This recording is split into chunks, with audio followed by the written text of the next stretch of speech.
Namaste and welcome to the Bharat Varta podcast. I'm Roshan Karyappa. And today, along with my co-host Akshaya Sivaraman, we're really excited to talk to Ami Ganatra, who is the author of a new book, Mahabharata Unraveled, which reveals little-known facts about the epic and also analyzes characters and events from various different perspectives. Ami is a management professional. She's also a devout yoga practitioner and a certified instructor. She also has a deep interest in Itihasa and Shastras.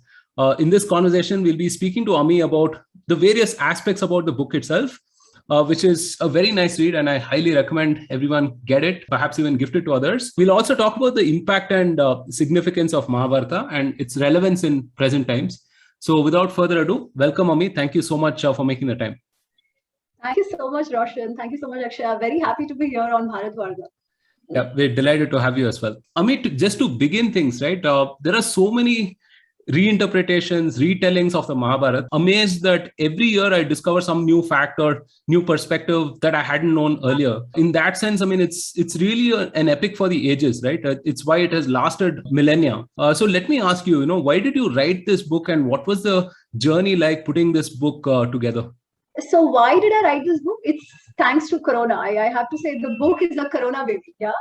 Why? Because I had quit my job last year. I was based in Hong Kong. I quit and I came. And this was during last year, April. So peak Corona time. And there was lockdown here. So I was figuring out what to do. Chalo, kuch tha nahi karne. So anyways, they were playing Mahabharata Ramayana on the television, right? Like there were 5-6 serials going on every day, April, May. Now, when that happened, again, there was a lot of discussion around Mahabharata. Because Mahabharata is such a topic which just pulls you in. Everybody has their favorite characters. Everybody wants to analyze the different characters. And they're so passionate that they'll have fights. Arjun is better than Karn. Karn is better than Arjun. This will keep going on. They'll be like, oh, why is Yudhishthira called Dharmaraj? He is actually just an impotent pussy. He just wants to gamble away his wife.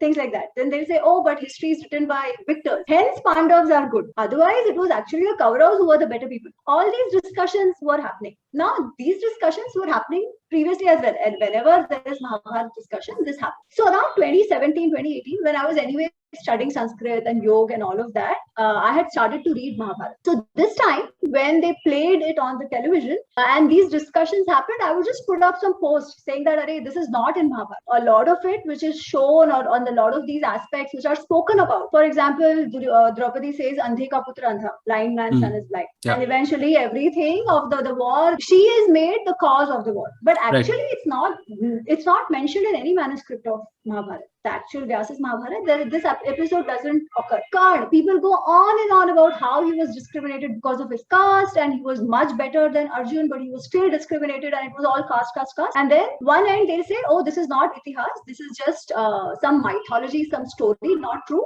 But then when they want to beat up Indians, they say, oh, see, the caste operation is not new. It has been happening since Karna times. Yeah. Now it's very interesting. In Mahabharata, Karn, one is not discriminated against at all, and definitely not for his caste, because he is not even, so to say, a discriminated person from a discriminated jati, if I may say. He comes from a mixed jati of Brahman, Kshatriya. So Kshatriya father and Brahman mother. Yeah, he used to do Ved Path, all of that. He was a student of Dronacharya in Mahabharata. But somehow they want to create this masala around that, give their own interpretations, make him like an icon of injustice or whatever, and they present him. Yeah. So I started putting up some of these things that, okay, they've shown this in the television. They've spoken about this in some of these most amazing novels written, Mrityunjay, for example, in Marathi. Yeah, excellent works. But in Mahabharata, this is not there. Yeah, and the reason I had gone back to Mahabharata was also because all these different informations, as you said, right? There are so many interpretations, so many retellings, so many factoids that we think are factoids are thrown at us, that all these characters become very confused. We just don't know who's right or wrong. And then what do? Very lazily, oh, sab log aise hi hote hain. There is good and bad in everybody. Nobody is fully bad. Nobody is fully good. Very simple. Terrorist also has human rights, and that's how it extends, right? Even if a terrorist does anything bad, but headmaster's son. And we all actually fall for it. Because everybody is good and bad in everything. We have seen that in our epic. So actually, when you read Mahabharata, it is not so confusing. It's very clear why certain people were dealt in a certain way. Why certain certain people were dealt in any other way. The understanding of dharma, the understanding of justice is very clear. But all these things have confused us. So that is why I used to put up these things. And Praveen Tiwari ji from Bloomsbury, amazing person, amazing. So he used to read this post and he'd be like, there's so much retelling and fiction around Mahabharata, but people don't know what is in Mahabharata. And I mean, to everybody's credit, reading an epic which has like 1 lakh shlokas is not going to be easy, even if you read the abridged form, right? So he said, why don't you make something which is easy to digest, which brings out some of these aspects and maybe also debunk some of these myths. So that's how it started, literally after the playing of Mahabharata in April last year, and the book happened. So then the idea was this, to bring out those aspects of Mahabharata which either people don't know and are very interesting and must know, and those aspects which people think they know but are actually not in Mahabharata, right, and which actually lead to confused thinking, because Mahabharata is so close to everybody's heart. We today also we learn from Mahabharata. Whenever we talk of Dharma Sankar, think of Mahabharata. We think of how those characters deal with their ethical dilemmas and learn from that. So it was very important. It is very important for us to know what is in Mahabharata, to also clarify our own thinking and perspective in life. So that's a very interesting thing that you brought up, right? Which is the whole moral relativism, so to speak, that often comes up, right? I mean, everyone is shades of gray. Nobody is black or white. We'd love to analyze some of the characters, as we progress in the conversation. But for now, I'll hand it off to Akshaya. Yeah, like you just said, Amiji, some people take this Mahabharata as an example to prove a point. They say it happened, these things. And then some discard it as it's just a story, you can't live by it. So there's a lot of debate going on. There are people trying to understand whether it's a history or a mythology. One is what people think, and one is what the text itself says. Now, the Indian knowledge systems are very clear with their classification. It's very extensive. We have Shruti, we have Smriti. There is no overlap in them. The Ved, Upanishad, they all fall in Shruti literature. Then we have Smriti literature.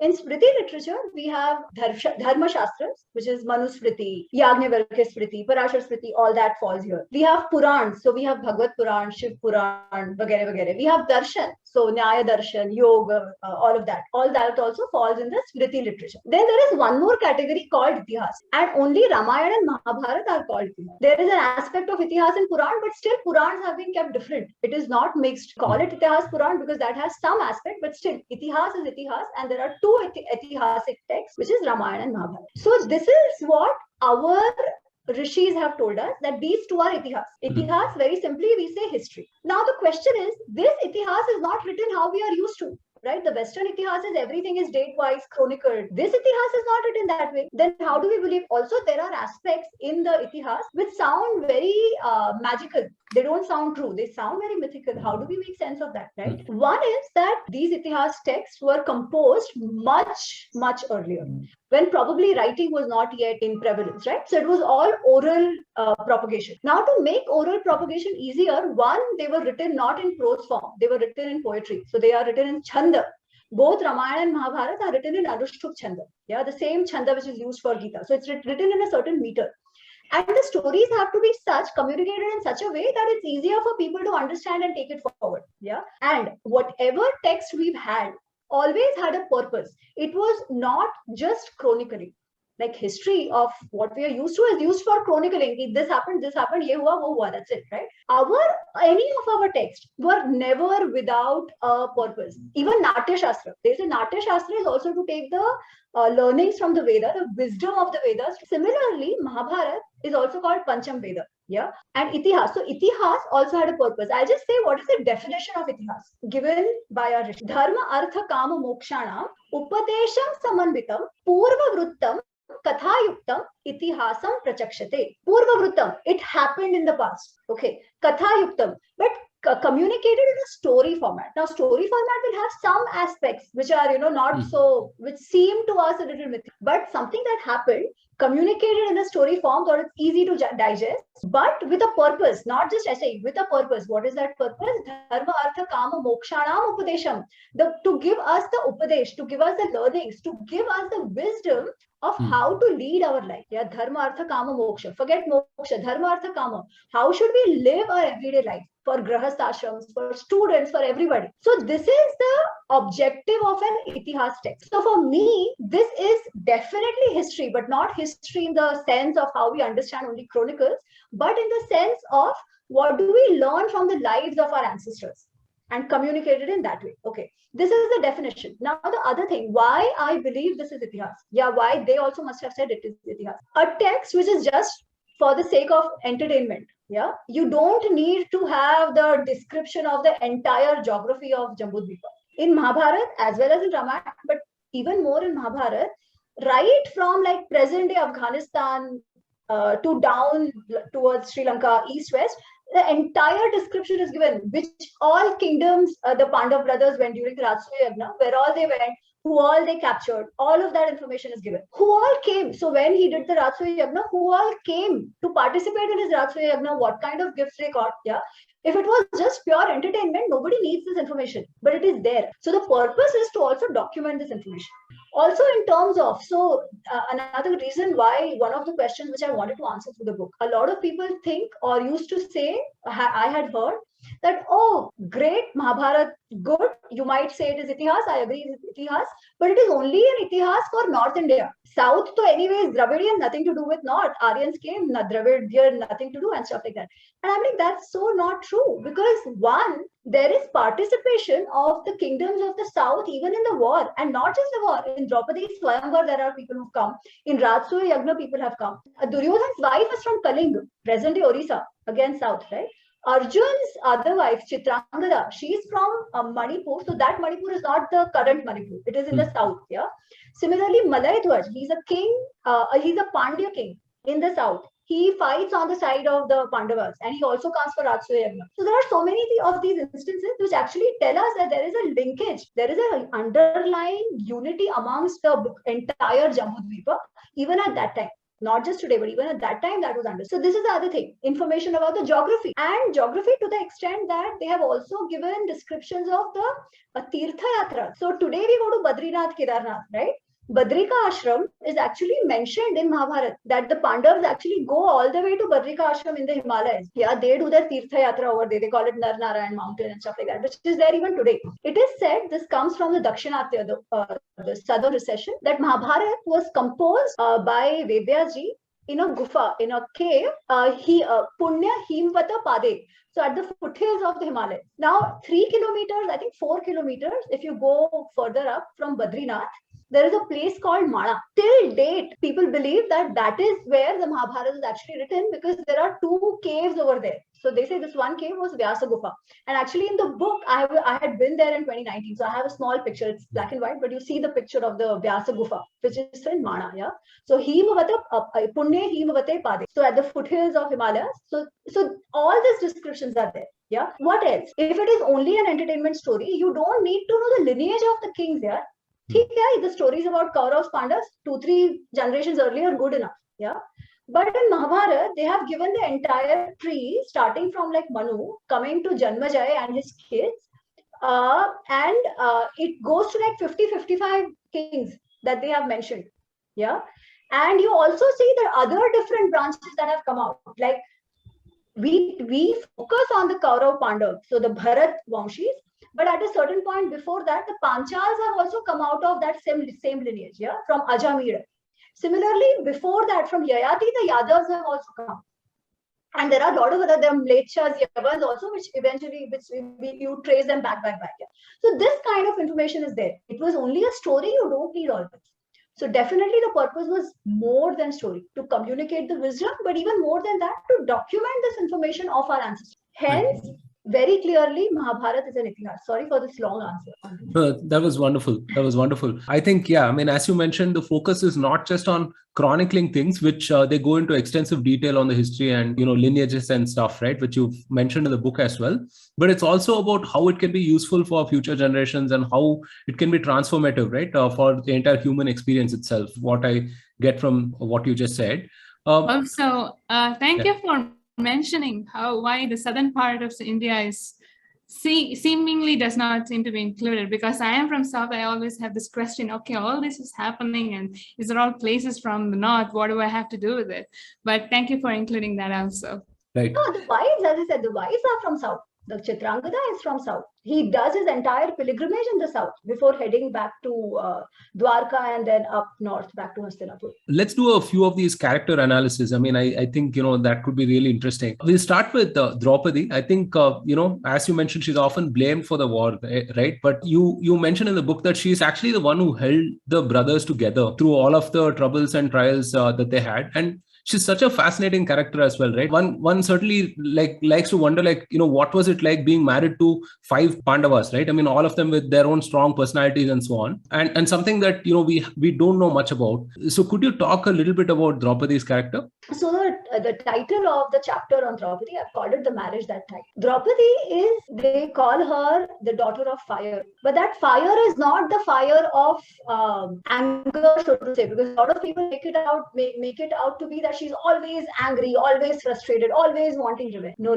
That is not what Draupadi is. Draupadi is the daughter of fire, but that fire is her tej. It is her radiance. It is her brilliance. Imagine 5 Pandavas are into this woman. Yeah, there is one chapter I give on Draupadi, the queen of Indraprastha. So that tells us the activities Draupadi did as the queen of Indraprastha. But the starting to that is that they are in the Vanvas and Satyabhama, Krishna and Satyabhama, they come, and the question Satyabhama asks is very interesting. She says, "You tell me this, Draupadi, what have you done to keep all these 5 husbands in your control? Yeah. One, Krishna is not under my control, but these 5 husbands, they can't look, they don't look outside of you. They only look at you all the time. They have other wives also, but the way they look at you, the way they do your bidding, what have you done? Is there a Vashikaran? So have you done some Jadu Tona on them?" This is what Satyabhama asks. Yeah? So you see what must have been that character of Draupadi, in whom all these 5 brothers are so much involved and so much attached to. It couldn't have been any other girl, right? And she explains, she lists out, for that I'll say read the book, but she explains out all the activities she does. And she says, there is no Jadu Tona, there is no Vashikaran mantra here. My husbands respect me because of the way I treat them, I treat their other wives, I treat my mother-in-law, and the way I manage the household. And when we say household, it is not just the husbands and the mother-in-law. We are talking about a palace where she was in charge of the entire administration of the palace. To corroborate that, to say that actually she was doing all this, the Vaishampayan is explaining to Janmejay when he asks, okay, what happened in Rajasuya Yagna? So Vaishampayan says, oh, all this things happened. So many people had come, they were taken care of, vagere, everybody was taken care of. Then he says, Draupadi would not eat without anybody. Then if there was even one person who hadn't eaten, Draupadi wouldn't eat. She would ensure all the helpers had eaten, all the guests had eaten, and the word he uses is abhungtva bhunjvata akubja vamanam. Kubja are people who are bent, physically not strong. Vaman are people who are dwarfs. So even those people who were physically not up to or were differently able, unless even they had eaten, she wouldn't eat. That was the character of the lady. She was one great hostess, one great administrator who even managed the treasury of the Pandavas. Yeah? So that is how she tied all of them. Now what else? Was she only doing work? No. When you see her role, what happens in Vanvas? Of course, she is very upset with whatever happened to her during the game of dice, right? She's very upset. But even in that pain, even in that harassment, in that torture, when Dhritarashtra asks her that I will give you whatever you want. You ask me for a Vardhan, you ask me for a boon, I'll give you whatever you want. So she says, I want only 2 things. Yeah. So first thing she says that Yudhishthir is the king. You free Yudhishthir because my son, that cannot be the son of a slave. So you free Yudhishthir. Then Dhritarashtra says, okay, very good, I free him. Now you tell what else. So she says, now ensure that my other husbands are also free and ensure they get their weapons back. That's it. She doesn't say, like, give us Indraprastha back. She says, only give us the weapons back. Then Dhritarashtra says, what else? I want to give you more, because he's very scared at that point. All the Omens around, after Bhim has said that Dushasana, I will rip apart your chest and drink your blood. And he tells Duryodhana that I'm going to break this thigh of yours and all of that. And he hears them screaming of the jackals and all of that. So they are all bad omens going on. So he's very scared now. So Dhritarashtra says, no, you ask me one more thing. And Draupadi says, no, that's it. I am confident that my husbands are capable enough to get back what is theirs through their purshartha, through their effort. I don't want it as a bhik, not as a bhiksha. They will get that back. I had to do this. I have done this because as a Kshatriya woman, I can ask 2 boons that I have asked, nothing beyond that. So even in that situation, she knows where her limits are. She knows what she shouldn't cross. And to a woman like that, people make up these stories like, oh, she says Andhe ka putra andha, or she loved Karna. That's the other thing, yeah.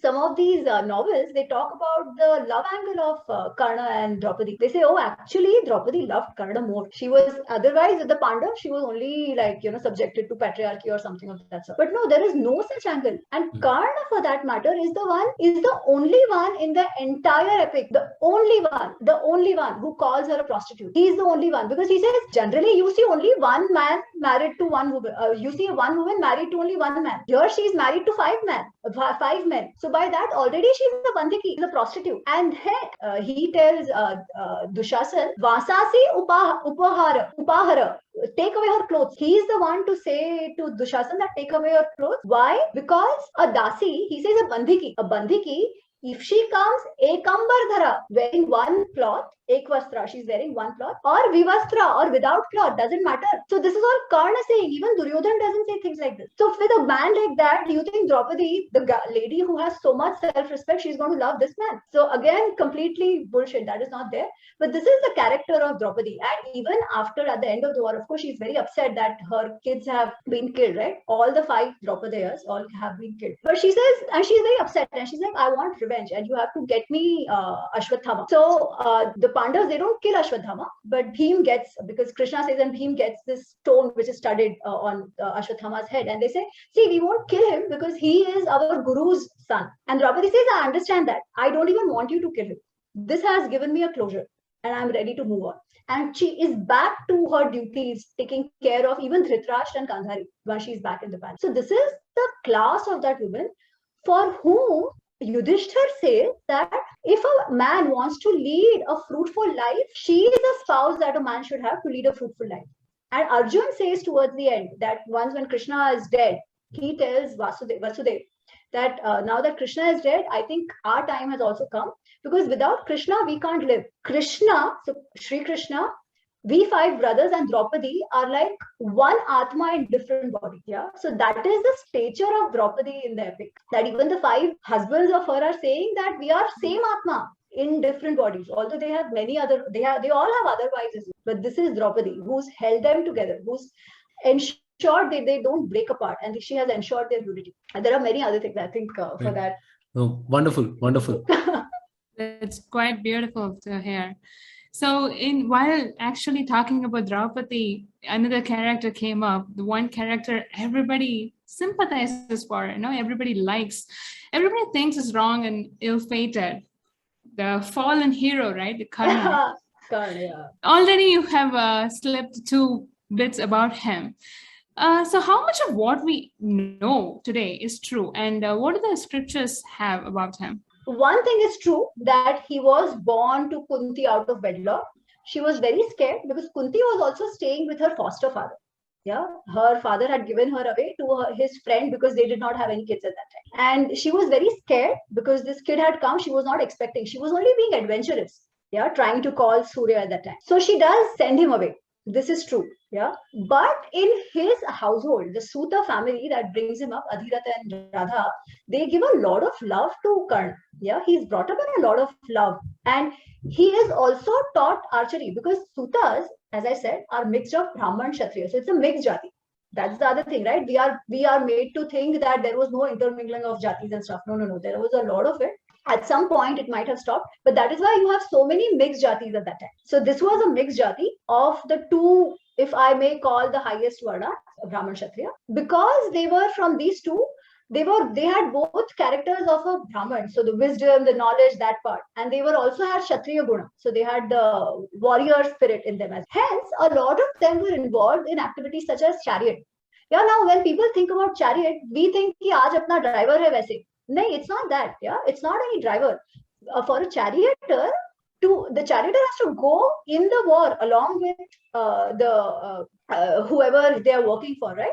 And even they get killed. So Krishna is the Sarthi. That Arjun goes to Krishna and says, you become my Sarthi. That itself underlines how important it is to have a good Sarthi. And they were very close friends. Like Sanjay was Dhritarashtra's Sarthi, very close friend of his. Adhirath was also Karna's foster father who brought him up. He was also a Sarthi. But they were not like the discriminated part of the society. No. Karna was actually Dronacharya's student. So when Kaurav Pandav, they go to Dronacharya to study, Bhishma tells Dronacharya to teach them. Even Adhirath, because he's a close friend of Dhritarashtra, he sends his son as well. Yeah. So Dronacharya does not refuse to teach him.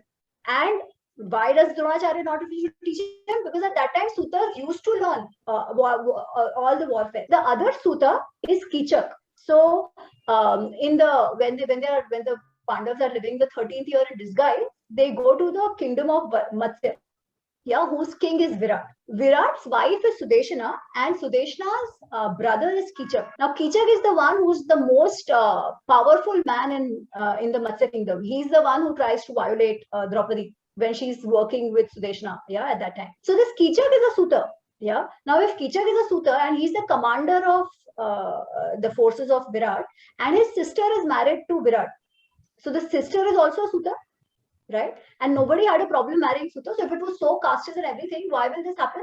Now, Virat and Sudeshna's daughter is Uttara, who's married to Abhimanyu. So if these guys were so casteist, will they get in a daughter of a Suta woman? So this whole the thing about Suta being equated as discriminated, all that itself is wrong. So the whole premise of discrimination against Karna that is one. Second, Dronacharya, as I said, he was already Dronacharya's student. He didn't go away from Dronacharya, Parshuram. Why?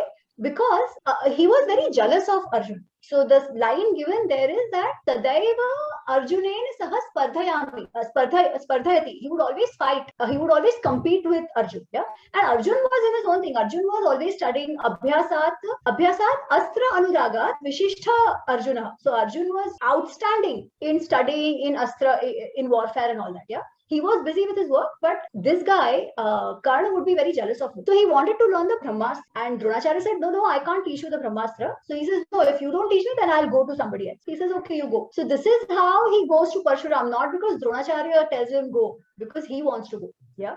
Now, if these two incidents itself are not what they tell us about Karna, the whole premise of him being discriminated falls apart, right? There is absolutely no reason for any discrimination. That is why when Duryodhan says that I will make him the king of Anga, when he comes back again, he basically gate crashes, right? When Karna comes and says, oh, Dvandva Vichhami, Arjunen saha Dvandva Vichhami, I want to fight Arjun, in that pavilion where basically the princes have come back and they are just showcasing their talent. It was not a competition. It was not a battlefield. This guy just comes from somewhere. It's like, some college has a convocation going on and some third person comes and says, oh, don't give this student the gold medal because I am better than him. Arey, tum aaye kahan se bhai? Why have you come? How does it matter if you are better? This is only for these people, right? Anyway, so at that point, because everybody knew him, so Bhim became very angry. And Bhim was like, how dare you challenge my brother? You are just a Sutputra. So that's the only time when somebody actually possibly said something bad to him. Yeah. So he says, you go and run the chariot. And why? Bhim is like Duryodhana in a lot of things. He's very impulsive, gets very angry. But nobody else tells him that. Yeah. And nobody objects when Duryodhana says, I'll make him the king. Oh, okay, fine. He became the king. He was always present in all meetings of the palace. Every time the question of giving the share to Pandavas came, Karna would be the one who would be saying, no, you cannot give it to Pandavas.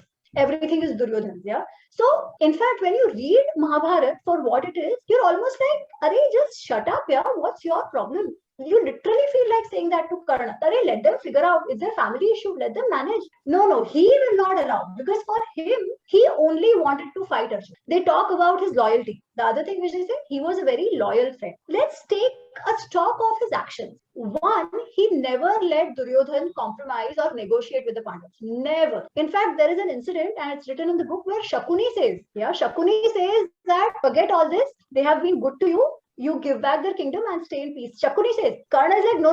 Why? I will kill them. I will kill all of them. You don't worry. You fight. And this happens again and again and again. And this is not just with respect to Pandav. Yeah? Throughout, he is just such a foul-mouthed person. At one point when the war is going on, when Kripacharya tries to tell him something, he says, you shut up, I'll cut your tongue if you don't shut up. Yeah, this is Karna. And they don't tell us all this. They just make around these stories stories around discrimination and they make him all these he was not even emotional for that matter. Arjun was a lot more effusive for that matter. This guy is only bothered about I am the greatest warrior. I have not been able to get my justice because Arjun is called the greatest warrior. I'm better than him and I'm going to prove it. Though he's never able to prove it. So coming back to the loyalty question. One, how are you a good friend if you are actually pushing your friend into destruction? Okay, now the war happened. Okay, now the war is going to happen. It is decided. At that time, Indra comes to you, who is Arjun's biological father. He comes to you and asks you for your Kavach Kundal. You have been warned that don't do that. His own biological father comes and informs Karn that this might happen. Don't do it. But no, he is not bothered at that time about loyalty to Duryodhana. That time he's bothered about his own image of a Danveer. What is important at that point? Now you want to be Danveer also, but by giving away, of course, he was still defeated many times. Wearing that Kavach Kundal also, he was defeated in the war. The Virat war itself, Arjun had defeated him. But the Kavach would actually make him immortal in the war at least. So nobody would have been able to kill him. Now that itself would have worked in Duryodhana's favor, right? But he gave it away. This is what even Bhishma says, that what is your friend doing? He doesn't know what matters at what time. Yeah.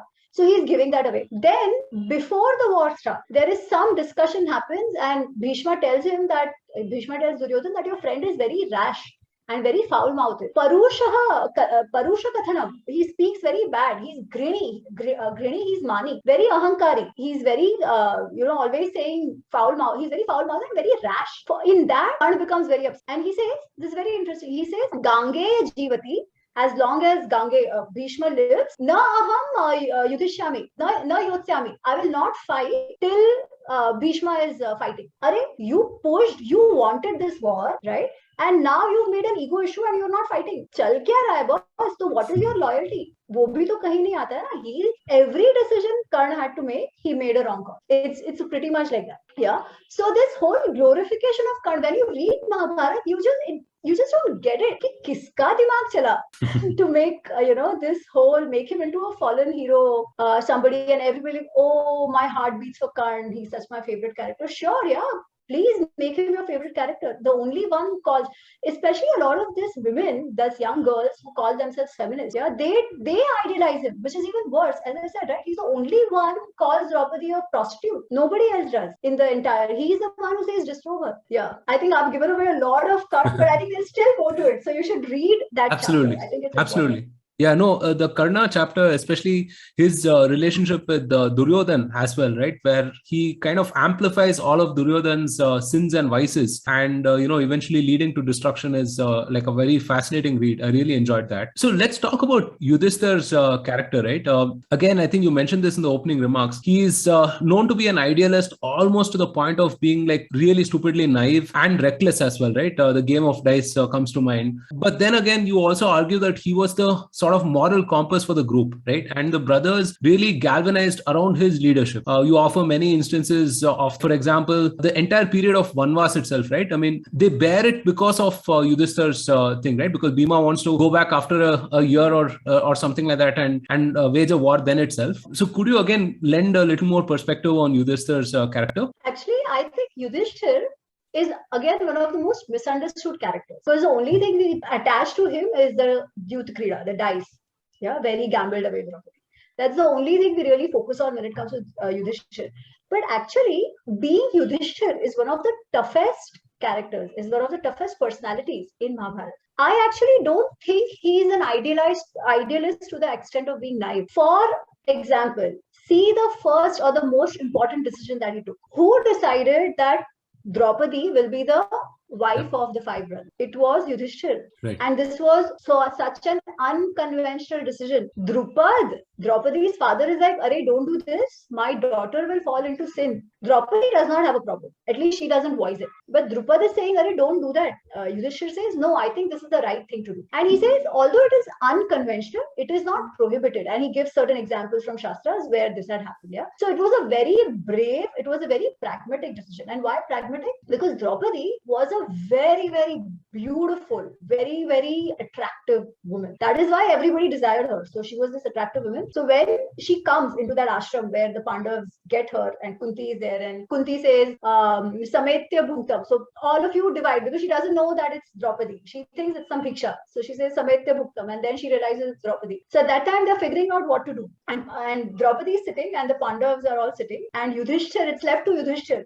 He decide now what can we do now. And Yudhishthir looks at everybody. He looks at the Pandavas. He looks at Draupadi. And every brother is infatuated. Like the word used is sampramathya. Sampramathya indriya grama. All their senses are agitated just looking at her. Yeah. So Yudhishthir knows that if one of them marries her, and it would probably be him, right? Because he was the eldest one, then this was going to disrupt the unity of the brothers. So he took such a call, which actually was very, very unconventional. So he was a very pragmatic person. The other thing, the thing about the dice, of course, he accepts when in the forest, Bhim always tells him, what are you doing? Why did you do this? If you were not addicted to this whole dice business, we wouldn't have had to live through the forest and bear all this pain and dukkha and all that. Yeah. So Bhim is always telling him that. At that time, Yudhishthir says that you are right. I was infatuated. I did what I shouldn't have done. But if you go back to the dice incident, right? One after the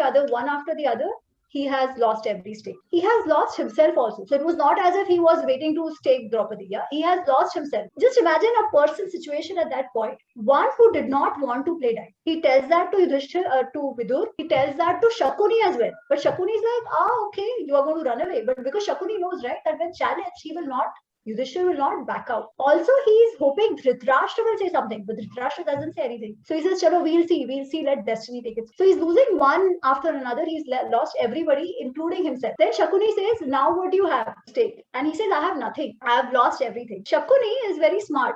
He says, you have one thing. Eko aparajita. You have one thing which you have not lost. What? Panasva Draupadi, play Draupadi and Punarjaya and win everything back. Now a man who's sinking will also clutch on a straw. That is what has happened with Yudhishthir in that moment. Yeah. And it was a terrible thing to do. Whatever happened to Draupadi after that was extremely bad.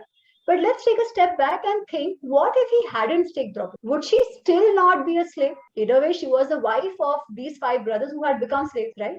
Either way. So if this whole incident would not have happened, there is a chance that actually the Pandavas were enslaved. There was no way to get out of it. It was only because this whole drama happened and the omens happened and everybody was agitated with what happened to Draupadi. Dhritarashtra has to say, no, Baba, you take back what you have. So somewhere she actually this whole incident ended up becoming the salvaging of the Pandavas. Of course, they had to live through the 13 years. But of course, personally, what happened to Draupadi was a terrible thing. Yudhishthir always felt bad for it. You see it. You will see in this chapter as well. And you will also see in Mahabharata that he felt bad about what he had done. But once it was done, right? Once they are in Vanvas. And when Bhima was telling him that we should go back fight.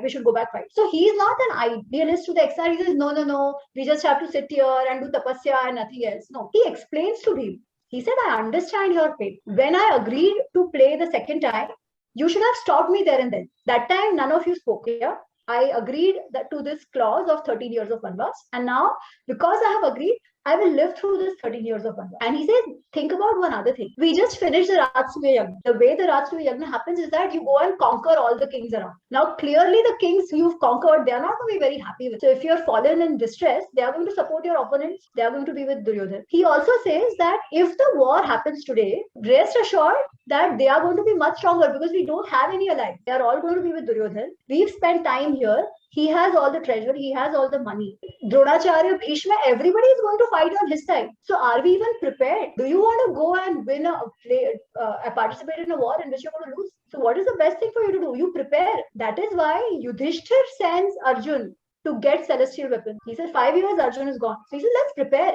So it is not as if he's blind to the possibility of a war. He knows very well it's going to happen. But they had to be prepared for it. Again, a very pragmatic, it's very easy to be impulsive and say, no, right now, injustice happened, right now I want revenge. Very easy to say, oh, isne aisa kar diya, stand up like Bhim and kill everybody. No, it doesn't work that way. It requires immense patience, immense maturity and immense clarity of thought to say, this is not the right time. I have to wait. I have to live through this. There will be a time and then I will give it. And this is what Yudhishthir did. So in that sense, he's a very pragmatic person. Yeah.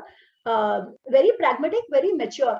in that sense. So he's not the kind who's like, oh, almost nice. He's not at all nice. In fact, he has a very long-term vision, which probably the others did not have. He has a lot of control over his emotions as well, which probably the others did not have. That is why they were more impulsive. That is why also the brothers looked up to him, and he was his moral compass, because they knew that apart from that game of dice, whatever he had decided for them till then was the right thing for them. That is why they still held on to him, because his vision was not narrow. His vision was not restricted to immediate gratification, and neither was it limited to himself. He always thought about the larger picture of justice, of dharma. Of course, he had done wrong, so he had to live through that as well. So even that was always there.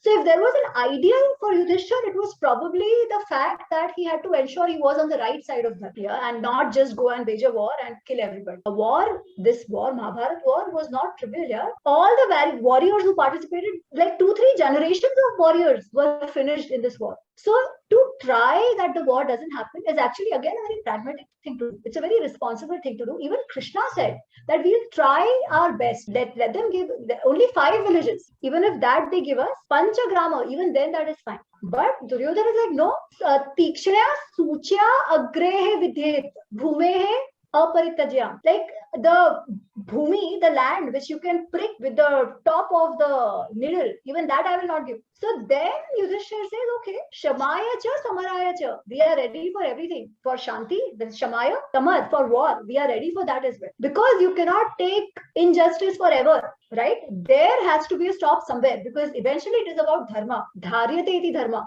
You have to ensure sustainability, survival and thriving of this life. By giving into bullies, by giving into injustice completely, you are actually doing more violence to yourself and to the society. So then he took a call and he said, no, this is enough. But he tried his best to not let that. So for me, after reading Mahabharata, having read Mahabharata, my respect for Yudhishthir is actually up there. Yeah, it's very difficult to be Yudhishthir. It's easy to be others, but not so easy to be Yudhishthir. Wow, fascinating stuff. I mean, I could listen to this stuff for hours, really. And, we'd love for you to dissect a lot more characters, right? I mean, I had Kunti planned as well. We'll leave some stuff for the book itself. I think there's plenty of stuff to savor. I think people are getting a small taste of what is in the book, actually. Really fascinating stuff. Yeah, over to you, Akshay. Yeah, you actually arrived at the right point. Dharma. We use that word a lot, but we don't know that in timeless Dharma's perspective, we don't discriminate anything as right or wrong, but we look at things contextually. Mahabharata has a myriad of characters with their own vices and pluses and all of that. Looking at that epic, it is very fascinating, but taking the epic in today's context, in today's world, what should we look for? What are the points that we should take from this itihasa? We talk about grace. We talk about there is no right or wrong. And I would say we should differentiate in that. There is right and wrong in a situation, and there is right and wrong in a person. What the person is the character. So if somebody has an inherent trait to do bad to others, then there is no right or wrong there. It is just wrong. Yeah. If a person has an inherent trait which is lot of ahankar, lot of jealousy to the extent that they end up harming others, just putting themselves in the picture, then there is no justifying that person, because that is a personality trait. But then there are situations which are not always clear. Yeah,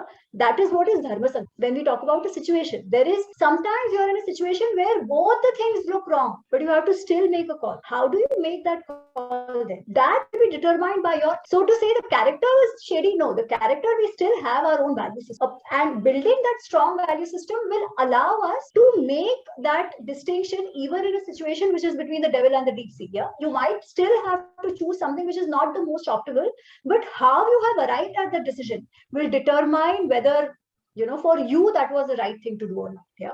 So there is still right or wrong. For a personality, for a character, there is still right or wrong, definitely.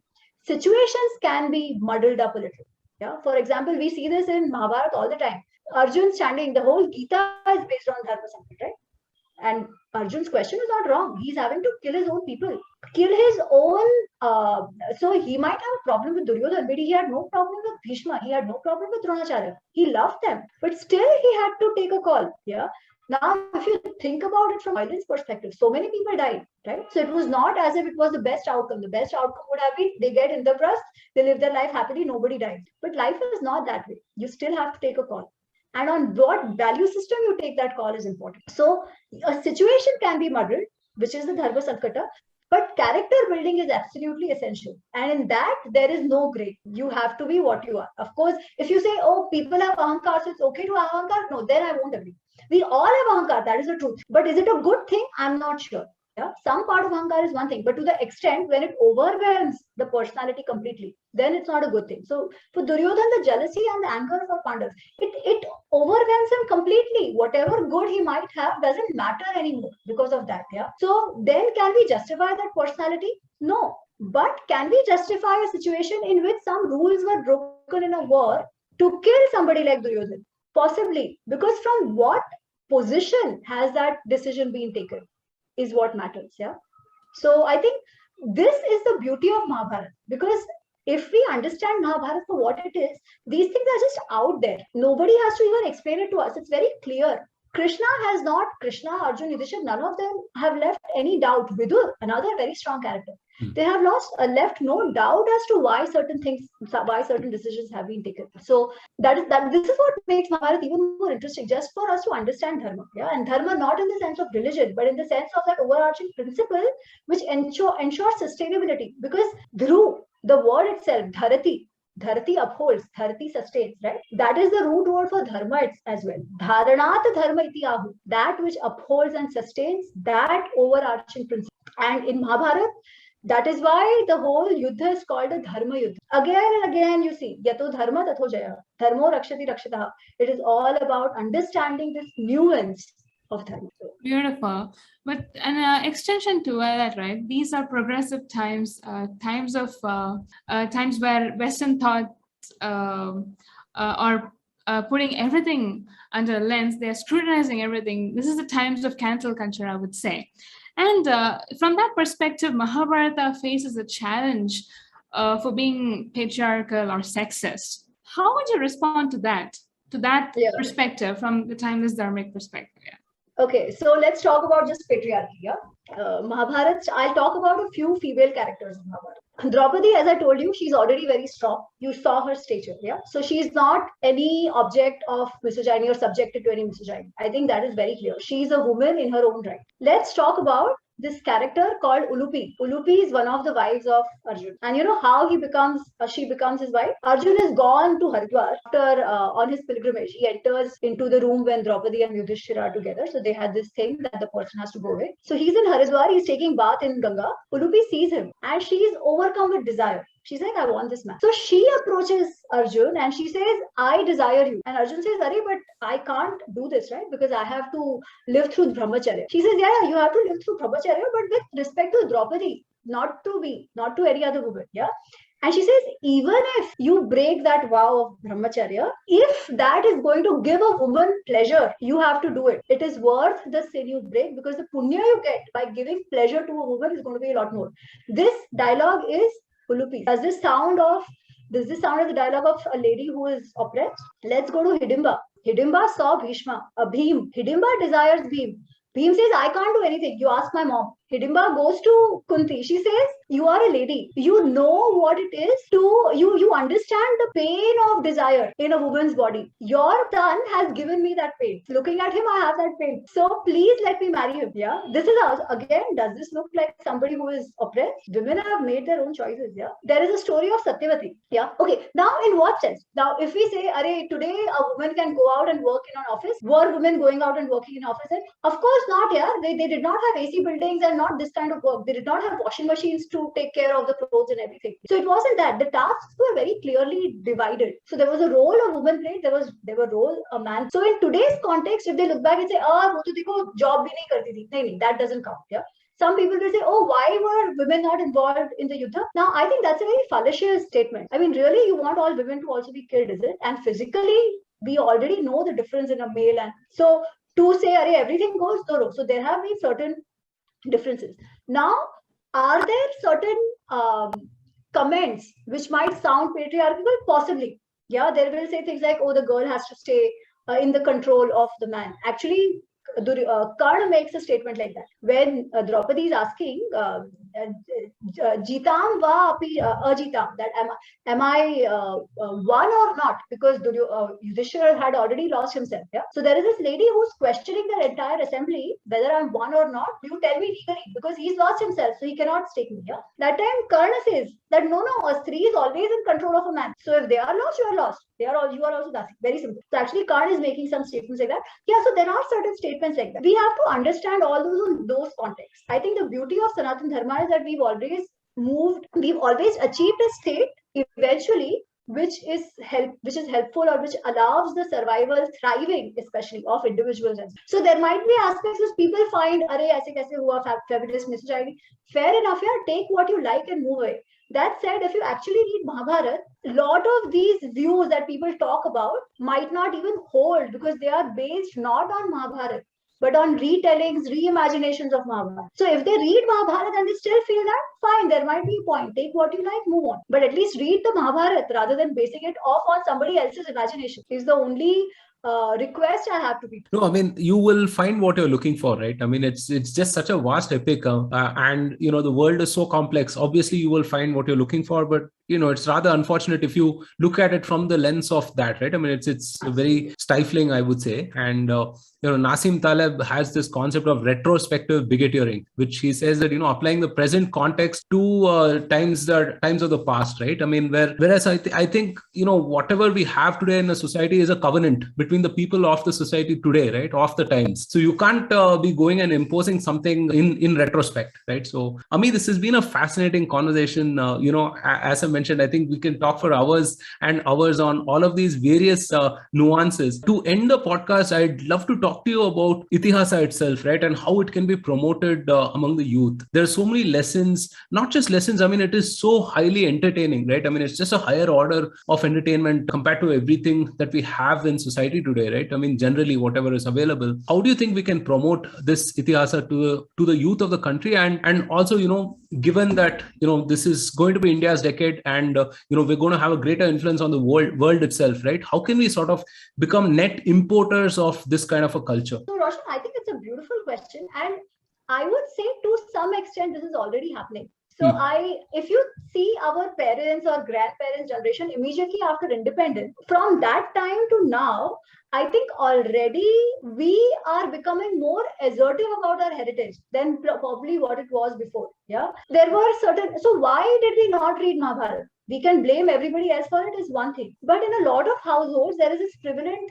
you can't keep Mahabharata at home. Jhagda ho jayega. People will fight, so you can't keep Mahabharata. Arey, Mahabharata is about understanding dharma, and that itself you don't want. What else? People will have Gita, they'll wrap it in a red cloth, keep it and do puja, but nothing else. So I think from that already people are starting to move out, people are starting to question, people are starting to read. So that is an advantage. We just need to keep pushing it a little bit. Like podcasts such as yours, books such as mine that are coming out. Yeah, I think slowly people will go back to, and people will want to ask that, okay, what is the original? Let us know. So this has to keep happening. I hope somewhere these things get introduced in the not school, but at least high school syllabus or something, where people have a little bit of understanding of what is good, what is not, where actually the brainwashing is happening right now. Like I mentioned, right, that terrorists ka bhi human rights they talk about. Arey, what about the human rights of everybody else who was killed? You are worried about, like, there is this article, I think in Quint I saw today, guy who was shooting the police in one of those riots. And they were like, oh, he's actually a brother and father. And I don't care. Yeah. Again, it goes back to that. Look at his action. So that kind of clarity of thought has to come wherever. So I think somewhere introducing this from that age, like teenage and onwards, is going to be important. But I also think every parent has to do that. It can't just be left to governments or anybody. Yeah. So I've been slowly just seeing the assertiveness about the culture in the youth today, which is a lot more than maybe even 10-15 years ago. When I started working, Roshan, I have to tell you, we did not speak about any of these topics. Yeah, not at all. There was no awareness is one thing, but even if there was, I think the peer pressure to not really talk about it was much higher. Today, people are actually accepting, wanting to read, wanting to know, and even wanting to own it. I think, which is good. We just have to keep pushing it and it will happen. Absolutely. And I think I incorrectly mentioned net importers. I mean net exporters. Of culture, right? So yeah, that's a fantastic note to end the podcast on, Ami. Thank you again, for joining this conversation and helping us understand more about Mahabharat. So from Akshay and myself, we love talking to you. Thank you so much for joining us. Thank you so much. Of course, I was just going on my monologue, so sorry for that, but thank you so much for having me. No, it was wonderful. Thank you for tuning in to this episode of the Bharat Varta podcast. If you want to see more content like this, then don't forget to subscribe to our channel. We started Bharat Varta to facilitate long-form discussions on politics, policy, and culture. We don't necessarily endorse anything that was said in this episode. If you wish to offer us feedback, do reach out to us on social media. We are at Bharat Varta on Facebook, Twitter, and Instagram. You could also get in touch with us on our website, www.bharatvarta.in. The links are in the description below.